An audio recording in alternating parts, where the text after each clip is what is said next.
Rain slams my face as boots splash through the parking lot. I clutch the ledger, proof my brother's a thief. But the orderlies are closing in. My oldest friend Marcus steps from the shadows, and for one stupid second, I think I'm saved. Then he tells them where to find me. The brass keychain in my fist is my only weapon now. The storm drain swallows the evidence as a guard's fist connects with my ribs. Too late, I realize. The only person I trusted just sold me out. Rainwater seeped through Sarah's wool coat, heavy and smelling of wet asphalt.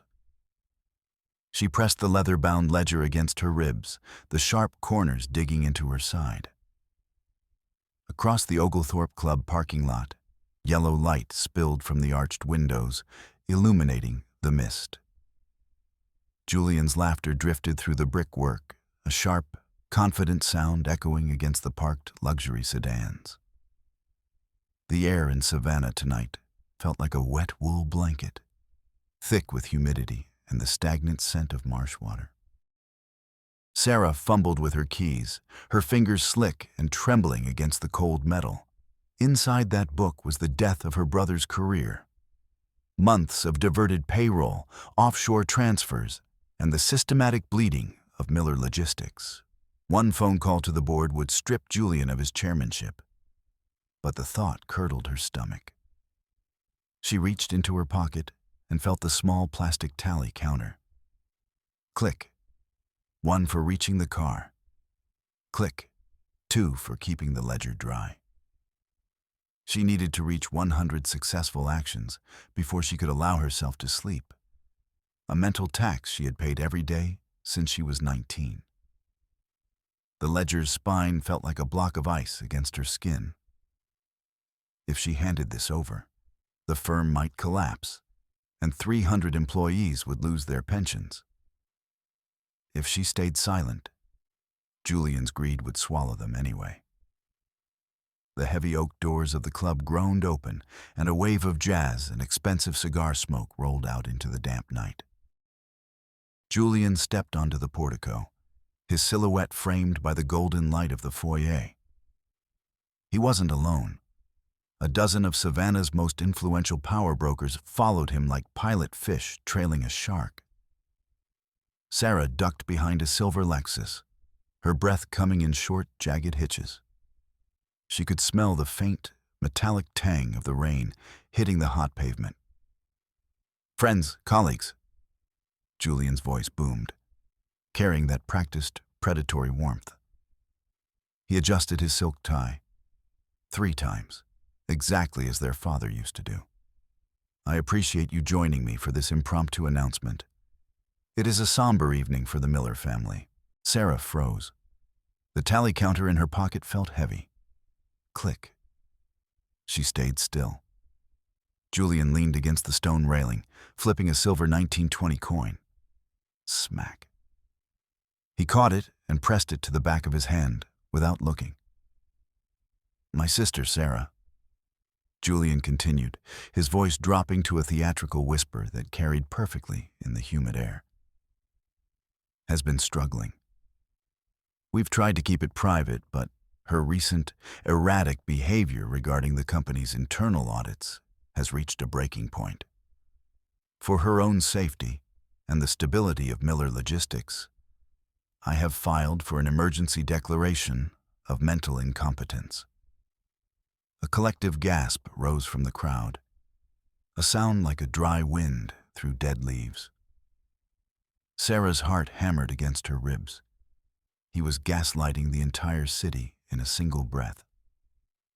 She saw the men in white shirts, orderlies from the private clinic, stepping out from the shadows of the club's pillars. They weren't there to help. They were there to erase her.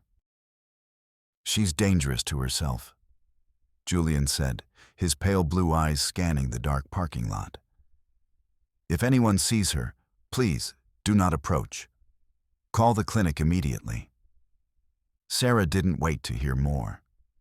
She spun around, her heels skidding on the wet gravel. She had to get to the district attorney. She had to get the ledger to someone who wasn't on Julian's payroll. Behind her, the heavy thud of boots hit the pavement. The hunt had begun. She lunged toward her Volvo, the keys finally sliding into the lock. But a hand clamped down on her shoulder, the grip like a vice. She didn't scream. She reacted with the cold, mechanical precision her father had beaten into her. She swung the heavy brass keychain in a tight arc, the metal biting into the temple of the man who grabbed her. He grunted, a wet, guttural sound, and his grip slackened. Sarah scrambled away, her knees hitting a puddle, the muddy water soaking through her stockings. She saw the storm drain at the edge of the lot, a jagged iron mouth. Without thinking, she shoved the ledger through the grates. It vanished into the dark with a heavy splash. Julian couldn't have it. If they took her, they wouldn't find the proof. "Sarah, stop!" A figure emerged from the mist near the exit. It was Marcus Reed, their family attorney. His glasses were fogged, and he was adjusting them with trembling fingers. "Sarah, you know this is for the best, right?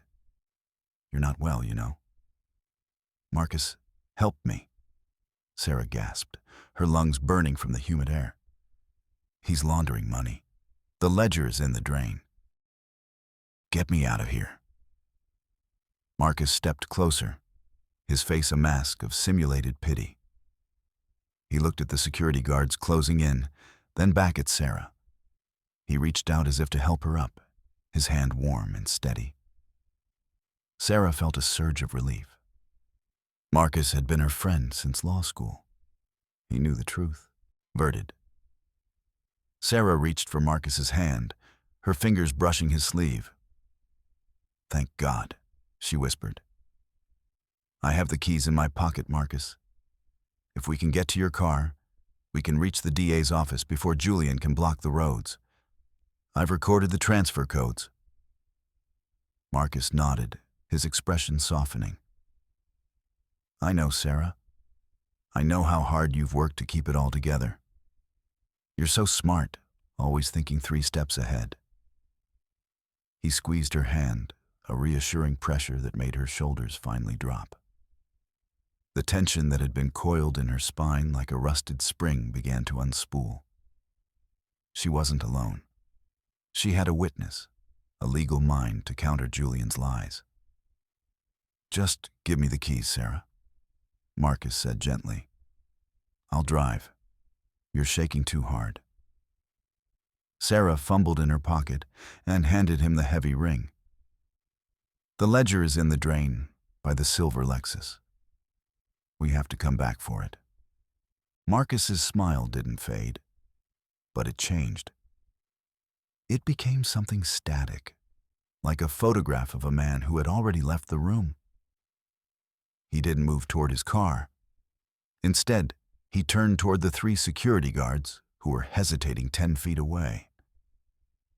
"She has the backup drive in her left coat pocket," Marcus said, his voice flat and devoid of the stutter he usually used to appear harmless. "And the ledger is in the storm drain, exactly where she said. You might need a crowbar for the grate." The world seemed to tilt. Sarah stared at him, her breath hitching in a throat that had suddenly gone bone dry. "Marcus, what are you doing?" "You're too thorough, Sarah," Marcus said, adjusting his glasses. "You know, you keep too many records. Julian is much easier to manage. He doesn't count every penny. He just wants the throne." He looked at the guards and pointed at Sarah's feet. "She's hiding a burner phone in her waistband. Take it. We can't have her making any more logistical adjustments tonight." The guards lunged.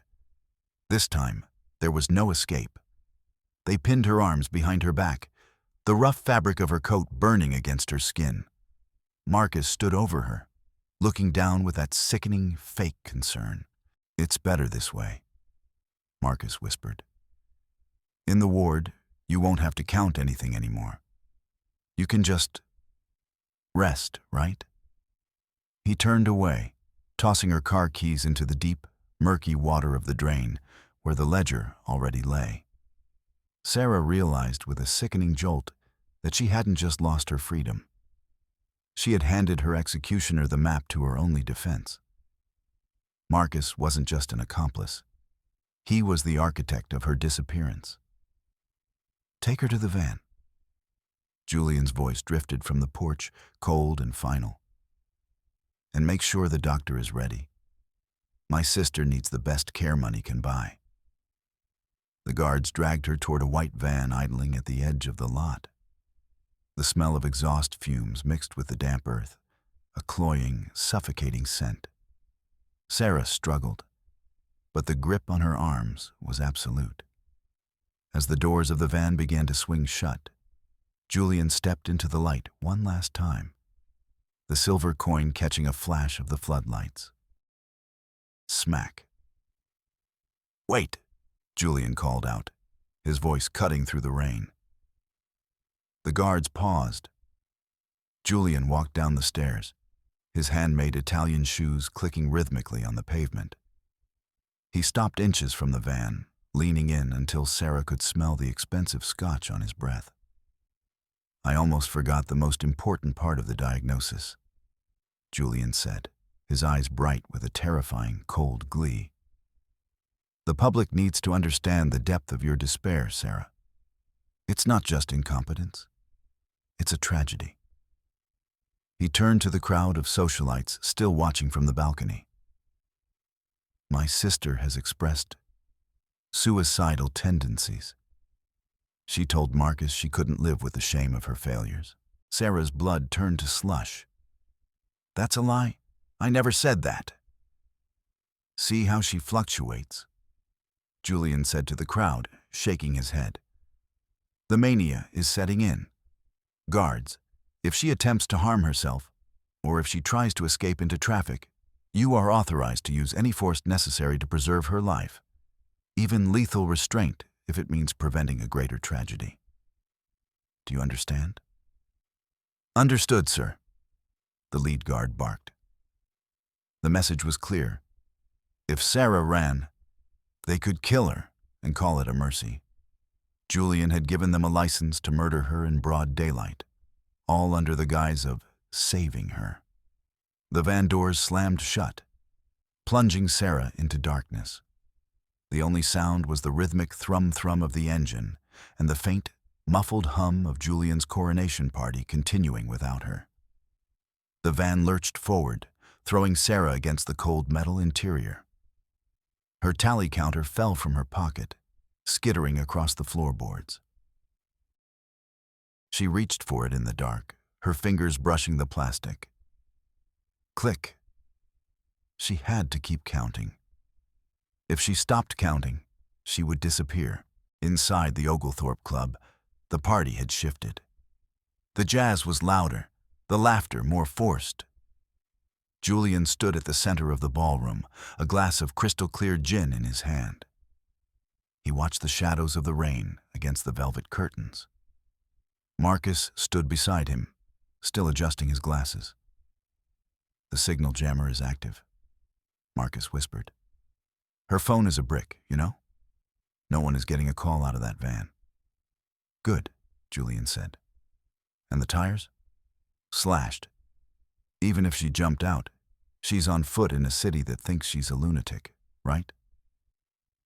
Julian nodded, his eyes fixed on the missing middle C key of the grand piano.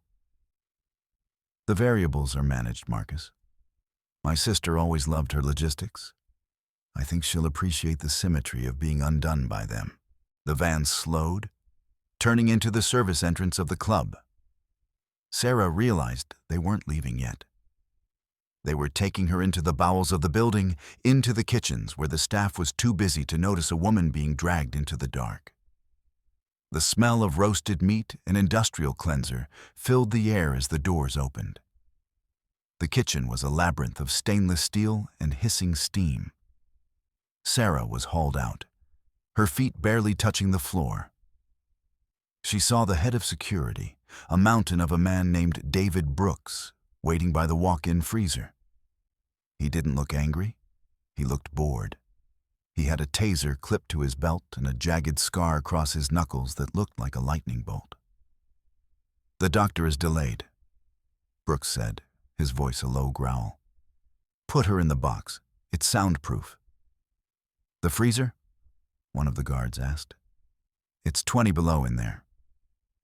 "She's unstable," Brooks replied, his eyes meeting Sarah's. "Maybe the cold will clear her head. Move." They shoved her toward the heavy steel door. The vacuum hiss of the seal breaking sounded like a dying breath. Sarah lunged for a prep table, her fingers catching a heavy silver tray of frozen hors d'oeuvres. She swung it with everything she had. The metal hit the lead guard's arm, sending a spray of smoked salmon and ice onto the floor. "Get her!" Brooks shouted. Sarah dived into the freezer, the air hitting her lungs like a swarm of needles. The temperature-dominant environment was a shock. Her breath turned into instant shards of white mist. The door began to swing shut, but Sarah shoved a rolling meat rack into the gap. The heavy steel frame groaned, wedging the door open by a mere 6 inches. "You're making this very difficult, Sarah," Brooks said, his silhouette appearing in the sliver of light. He pulled the taser. The device crackled, a sharp, blue spark illuminating the frost on the walls. Sarah backed away, her shoes slipping on the ice-coated floor. She grabbed a second tray, this one loaded with frozen beef tenderloins, and held it up like a shield. The taser fired. 2 metal barbs slammed into the silver tray, the electrical current dancing across the metal but failing to reach her skin. The smell of ozone filled the small, frozen room. "You can't stay in there forever," Brooks called out. "The cold will seize your lungs in 10 minutes. Just come out and we'll make the transition easy." Sarah didn't answer. She looked at the back of the freezer. There was a narrow delivery window used for loading supplies directly from the alley. It was small, designed for crates, not people. But it was her only chance. She grabbed the meat rack and, with a scream of pure, unadulterated rage, shoved it with all her might toward the door. The rack hit Brooks' shoulder, pinning him against the doorframe. He roared in pain as the heavy metal casters crushed his foot. Sarah didn't wait. She scrambled over a stack of frozen crates, her fingers numbing as she clawed at the latch of the delivery window. The metal was so cold, it tore the skin from her fingertips, leaving red smears on the frost. She threw the window open. A blast of humid, 95-degree air hit her, a violent contrast to the sub-zero tomb behind her. She squeezed through the opening, the jagged edge of the frame catching her coat, tearing the wool with a loud screech. She tumbled out, falling 6 feet onto the rain-slicked pavement of the alley. She hit the ground hard, the breath leaving her body in a wheezing gasp. The tally counter in her hand clicked. Click, she was alive. Click, she was out. But as she struggled to her feet, a shadow fell over her. A man stood at the end of the alley, his posture military straight, his voice unnervingly calm. He smelled of harsh surgical scrub, a scent that cut through the humid rot of the Savannah night. "Running is a symptom of a fractured mind, Sarah," the man said. He stepped into the light of a flickering street lamp. It was Dr. Christopher Thorne. He was washing his hands with a small bottle of sanitizer, his movements rhythmic and obsessive. "Thorne," Sarah whispered, her voice raspy from the freezer's bite. "Julian is paying you to do this. I can double it. I have accounts he doesn't know about." Thorne stopped scrubbing. He looked at her, his eyes clinical and devoid of warmth. "You think this is about money? How very Miller of you. You always thought the world was a ledger to be balanced." He stepped closer, and Sarah saw the family resemblance, the same high forehead, the same sharp jawline as her father. "Who are you?"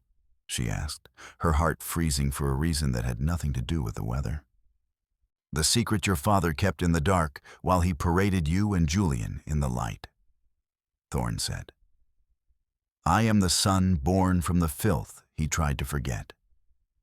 And tonight, I'm going to prove that the legitimate heirs are the ones who are truly broken." Sarah backed away, her mind racing through the logistics of the family history. Her father, Robert Miller, had been a man of secrets, but this, an illegitimate brother, was a variable she had never accounted for. Thorne wasn't just a doctor, he was a claimant. "The death certificate," Sarah said, the realization hitting her like a physical blow. "You signed the autopsy report. You and Julian, you killed him." "We merely accelerated the inevitable," Thorne said, reaching into his bag for a sedative-filled syringe. "And now, we're going to do the same for your career. You're going to go to sleep, Sarah. And when you wake up, the Miller Empire will belong to the son who actually earned it." Sarah turned and bolted into the darkness of the Savannah streets. She didn't have a car, her phone was dead, and the most powerful man in the city had just declared her a lunatic, but she had one lead. There was one man Julian hadn't been able to kill. A man who knew the truth about Robert Miller's death because he had been the one to find the poison. She ran through the squares of Savannah, the Spanish moss hanging like gray ghosts from the oak trees. The humidity was so thick she felt like she was drowning on dry land. She reached a derelict office building on the edge of the historic district. The sign on the door was faded, the gold lettering peeling. James Vance, medical examiner, retired. She pounded on the door, her numbed fingers barely able to make a sound. "Dr. Vance, open up! It's Sarah Miller." The door creaked open, revealing a heavy-set man with a permanent 5 o'clock shadow. He smelled of cheap bourbon and old paper. He looked at Sarah, drenched, bruised, and shivering, and sighed a long, labored breath. "You shouldn't be here, kid," Vance said, tracing a tattered grocery list in his hand. "Julian's people already came by. They told me you'd lost it." "They're lying, James. You know they are. You found the toxin in my father's blood 10 years ago. You have the original report." Vance looked down at the list in his wallet. 1 gallon milk. It was his tether to a world that made sense. He looked back at Sarah, his eyes filled with a weary, flickering spark of integrity. "The real report is in the safe. But if I give it to you, we're both dead men walking. You know that, right?" "We're already dead if we don't fight," Sarah said. Vance stepped back, inviting her into the sterile, bleach-scented office. "The safe is behind the cabinet. But hurry. I heard the sirens 2 blocks over. Julian doesn't leave loose ends." Sarah scrambled toward the back of the office. She found the safe, her fingers flying over the dial. Click, click, click. She opened the heavy iron door and grabbed a thick manila folder labeled Miller, Robert, Supplemental. This was it. The smoking gun. The proof that her father hadn't died of a heart attack, but of a slow-acting neurotoxin, the same kind of medical intervention Thorne specialized in. But as she turned to thank Vance, the front door exploded inward. Julian stepped into the room, holding a snub-nosed revolver. He wasn't smiling anymore. His impeccably tailored suit was damp from the rain, and his predatory eyes were fixed on the folder in Sarah's hand. "Give it to me, Sarah," Julian said, his voice a low, dangerous silk. "Don't make me do this in front of a witness." "It's over, Julian," Sarah said, clutching the folder to her chest. "Vance knows, I know. The whole city will know by morning." Julian laughed, a sharp, cold sound that echoed off the chrome fixtures. The city believes you're a fugitive who just murdered a retired medical examiner in a fit of manic rage. Look at him, Sarah. Sarah looked at Vance. The old man was slumped in his chair, a small, dark hole in his temple. He was still clutching the grocery list. He hadn't even had time to scream. "You monster," Sarah whispered.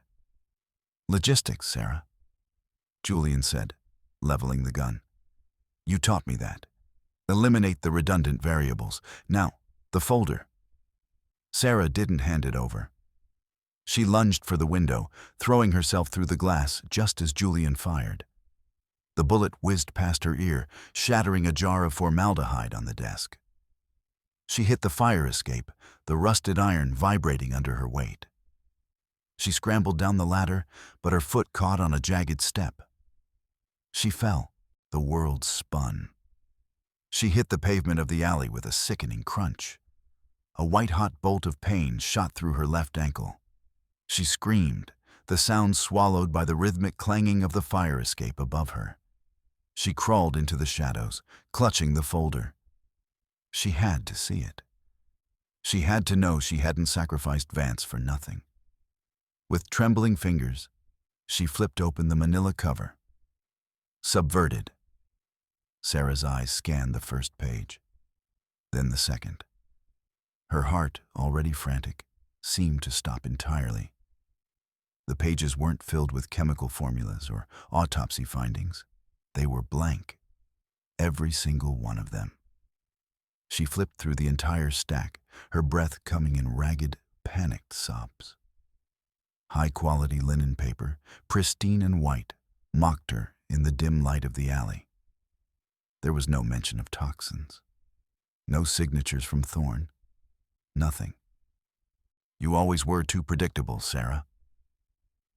Julian's voice drifted down from the fire escape. He stood on the landing, looking down at her like a god looking at an insect. "You thought Vance kept the evidence. I bought Vance 10 years ago.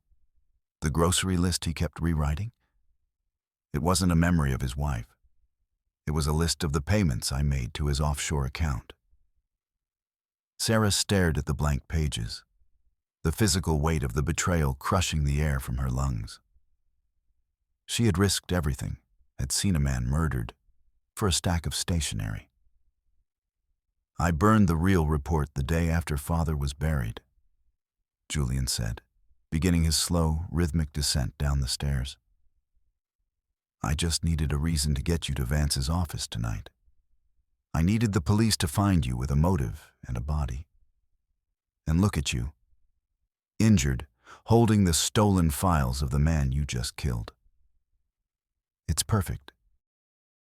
Even you have to admire the logistics of it."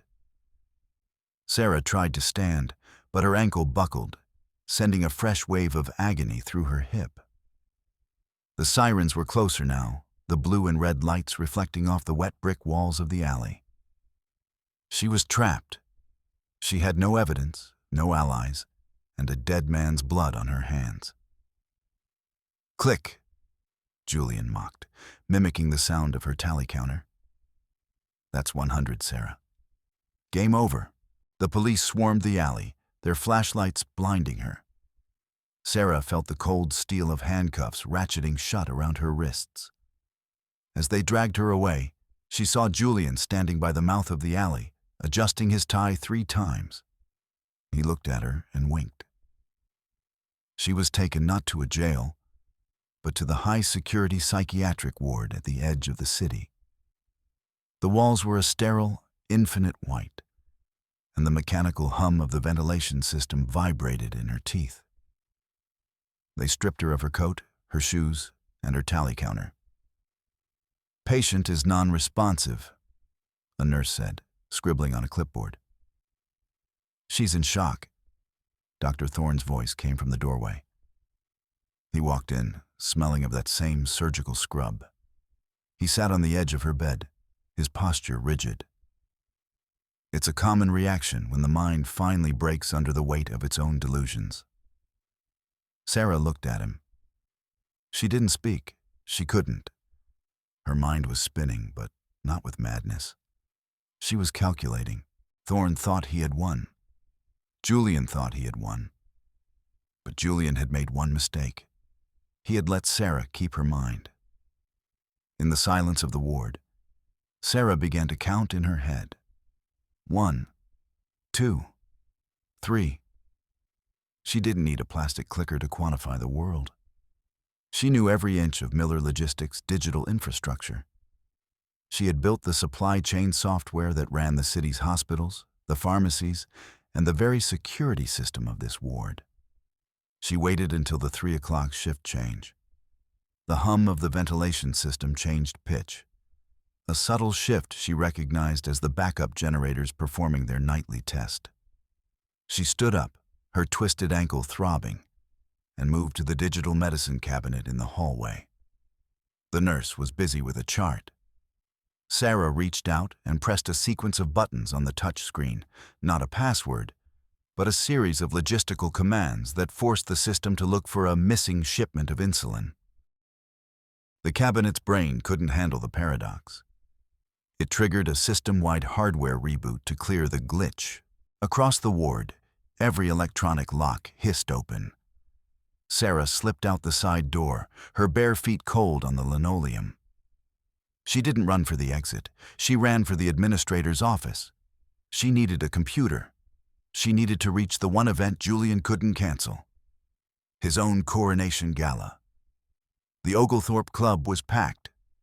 A massive crystal chandelier shook with the bass of the orchestra, refracting light into 1,000 dizzying needles.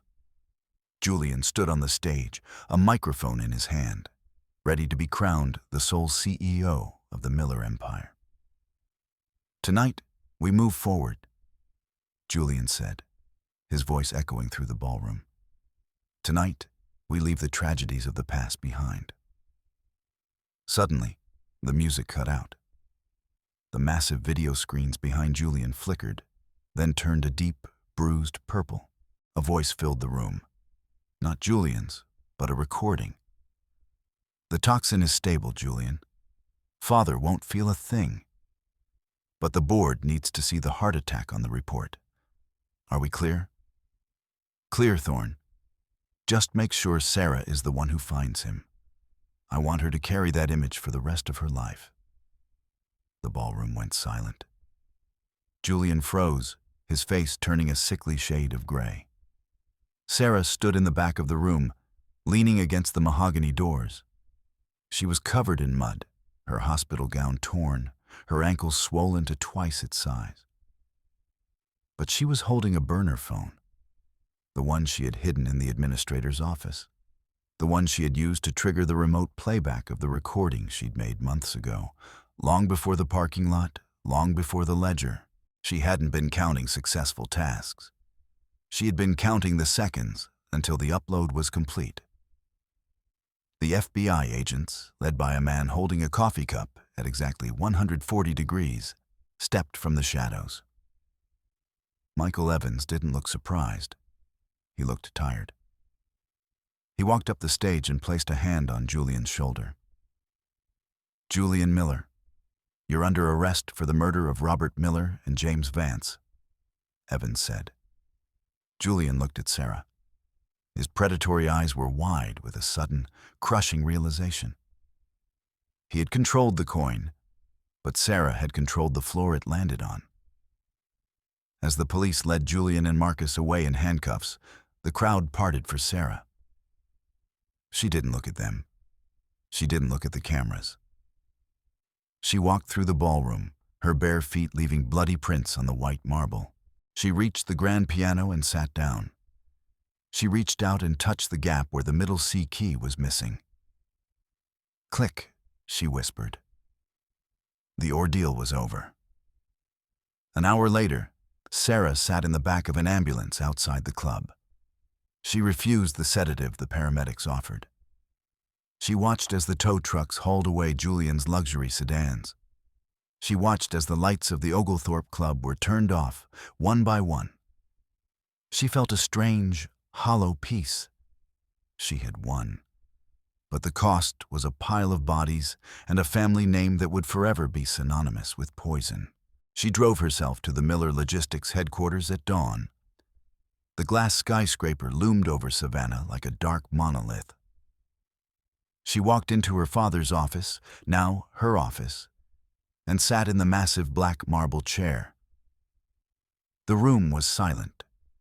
No tally counters, no rhythmic tapping of a cane, just the sound of the city waking up below. She pulled the blank files from her bag, the ones she had taken from the alley. She struck a match and watched as the white paper began to curl and blacken. The smoke smelled of nothing, a clean, sterile scent that filled the room. She wasn't her father. She wasn't Julian. She was something else.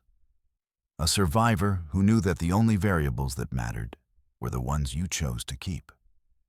She walked to the window and watched the sun rise over the Savannah River. The humidity was already beginning to rise, the mist clinging to the Spanish moss. Her hands were steady as she picked up a cold cup of coffee. She looked at her reflection in the dark glass. For the first time in 19 years, she didn't feel the need to count. She didn't need to earn her place. She was already there. The Miller Empire was a cage of her father's making. But she had finally found the dimensions. And now, she was the one holding the keys. Sarah Miller took a sip of the bitter coffee and smiled. It was a sharp, analytical smile that finally reached her eyes. "Clear," she whispered to the empty room. The sun broke over the horizon, turning the glass of the tower into a pillar of fire. The legacy was dead. Long live the architect.